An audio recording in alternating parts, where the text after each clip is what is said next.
শুভ সকাল বন্ধুরা, কেমন আছো তোমরা সবাই? আশা করি তোমরা খুব ভালো আছো। তোমাদের ভালোবাসাতে আমিও খুব ভালো আছি। সুকুমারী ফ্যামিলি চ্যানেলে জানাই তোমাদেরকে অনেক অনেক স্বাগত। তো আমার এই ছোট্ট ফ্যামিলি তরফ থেকে তোমাদেরকে অনেক অনেক স্বাগত জানালাম বন্ধুরা। এখন 10:30টার বেশি বেজে গেছে, কারণ বড় মেয়ে স্কুল চলে যাওয়ার পরেই আমি রান্না বসিয়েছি। আজকে শুক্রবার, এখন তো বললাম 10:30টার বেশি বাজে। তো এখন থেকেই আমার ব্লগটা স্টার্ট করে দিলাম বন্ধুরা, সঙ্গে থাকো, কোথাও যেও না। ভাত বসিয়েছি ছোট্ট হাঁড়ি করে, কারণ বাবা মা ছোটো মেয়ে খাবে, বড় মেয়েও হয়তো খাবে, আর পান্তা ভাতও রয়েছে, নকুর ড্যাডিকে দেবো আর আমি খাবো।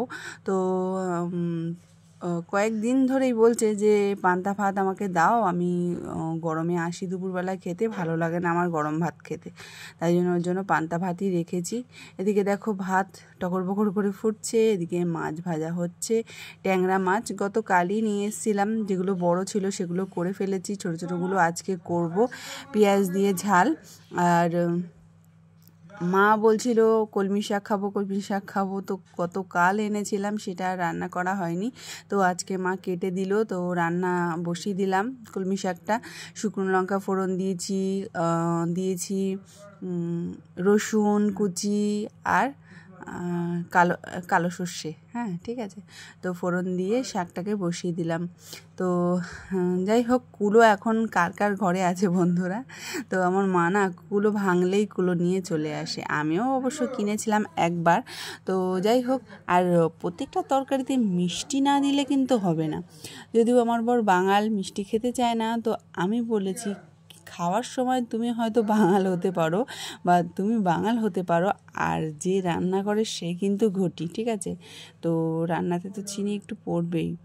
তো আমার ভাসুরা যখন কোনো তরকারি নেয় তখন আমি একটু চিনিটা অ্যাভয়েড করি, চিনিটা দিতেই চাই না, কারণ ওনারা তো একদমই পছন্দ করবে না, তাই জন্য।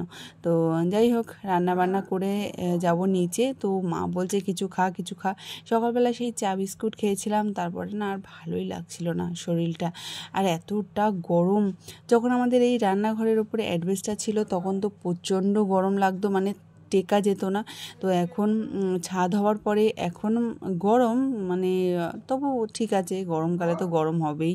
ভীষণ ঘেমে যাচ্ছি। দেখো, একদিকে শাক বসানো আর এদিকে পেঁয়াজ কষা হচ্ছে, মাছগুলো দেবো।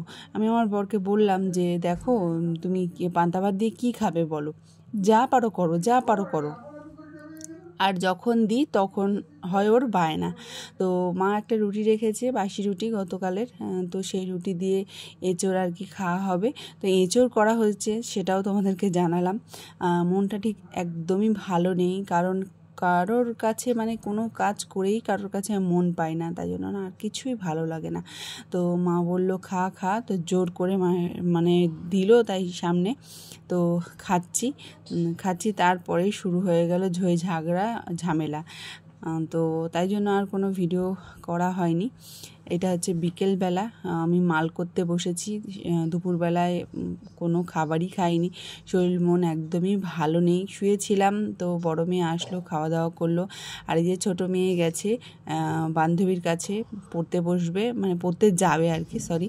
তো তাই জন্য তো নকুর ড্যাডি তো বিকেলবেলা 5:30 নাগাদ বাড়ি চলে এসেছিলো কাজ থেকে, তারপরে আবার বেরিয়েছিল চা খাওয়ার পরে। চাটাও ওনার আজকে ভালো লাগেনি। তো যাই হোক, তারপরে ফোন করে বলে কি আনতে হবে বলো। তো আমি বললাম অনেক কিছুই নেই ঘরে, তো তুমি আনো। তো দেখো, চিড়ে ভাজা, চাল ভাজা, চা পাতা, 2 পদের বিস্কুট সবই নিয়ে এসছে। তো চা আমাদের বাড়ি যতই গরমকাল হোক আর যা হোক 2-3 বার তো হবে, মানে 2-3 বার বলতে দিনে 2 বার, আবার সন্ধেবেলা 2 বার। তো যাই হোক, টাটা টি গোল্ডটা বর খেতে চায়, কারণ একদমই টাটা টি হচ্ছে প্রিমিয়ামটা পছন্দ করে না, মাঝে মধ্যে নিয়ে চলেই আসি। তো যাই হোক, দেখো চা ঢেলে ফেললাম। আর এই কোটোটা নতুন কিনেছি, এটা হচ্ছে হিমালয়ের কোটো, মুদিখানা দোকান থেকে নিয়ে এসেছিলাম 2টো কোটো। তো সেটা হচ্ছে হিমালয়ের কোটো, একটা একটু মজবুত আর একটা একটুখানি নড়বড়ে। তো যাই হোক, একটার মধ্যে চিনি রাখলাম আর একটার মধ্যে রেখেছি চা পাতা। আর বল না, টাটা টি গোল্ডটা পছন্দ করে বেশ খেতে। তো টাটার প্রিমিয়ামটার একটু দামটা কম, ভাবি ওটা নিয়ে আসবো, কিন্তু ওটা দিয়ে যদি চা করি লুকিয়েও তবুও ধরে ফেলে। তাই জন্য টাটা টি গোল্ডটাই আনি। যদি পয়সা না থাকে তখন 5 টাকারটা নিই, তাও ঠিক আছে, টাটা টি গোলই আনি। আর এদিকে ওকে দিলাম একটু সর্ষের তেল দিয়ে চাল ভাজা, বাবাকে দিলাম চিড়ে ভাজা, কারণ বাবা তো দাঁত নেই, চাল ভাজাটা চিবাতে পারে না, ফোন দেখতে ব্যস্ত। আর বিকেলবেলা, মানে বিকেল বলবো কি, সন্ধেবেলায় মানে রাত্রির বেলায়, তখন মানে 9টা 9:30 মতন বাজে, ওর এসেছিলো ছাদে জল দিতে, তো আমিও চলে আসলাম ঠান্ডা ঠান্ডা হাওয়া খেতে। আর রান্নাঘর থেকে বন্ধুরা যখন চলে আসি না, গ্যাসটা নিভে যায়, যদি কমিয়ে দিই গ্যাস নিভেই যায়, আর বাড়ানো থাকলে অতটা নেবে না। তো ভয়ে ভয়ে আসলাম ওপরে।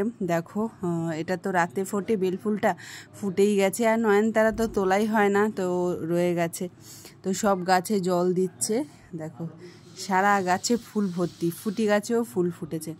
তো নকু ড্যাডি যখনই আসে তখন ওই বলে কি যে গাছে জল দিয়েছো, গাছে জল দিয়েছো, যেদিনকে দিয়েছি সেদিনকে বলি দিয়েছি, আর যেদিনকে দিইনি বলি দিইনি, বলে তোমরা এরকমই করবে, চলো দিয়ে দিই। তো রাতে তো সেদ্ধ ভাত করেছিলাম, ডাল করেছিলাম, আর যা তরকারি আছে তাই আমরা খাবো।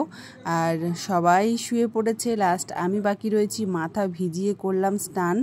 তো নাইট লাইটটা জ্বালিয়ে দিলাম, কারণ যখনই যে বাথরুমে যাবে ভয় পাবে না আর কি। তো যাই হোক, সুইচটা মানে দিচ্ছি, তাও লাইটটা জ্বলছে না, ডিস্টার্ব করছে। শুভরাত্রি বন্ধুরা, তোমরা সবাই ভালো থেকো, সুস্থ থেকো, মহাদেব যেন তোমাদেরকে ভালো রাখে, আর এই কামনাই করি। আর সুন্দর সুন্দর তোমরা স্বপ্ন দেখো, আর আমার পাশে থাকো, যাতে আমি এগিয়ে যেতে পারি, পরিবারের মুখে আমি হাসি ফোটাতে পারি।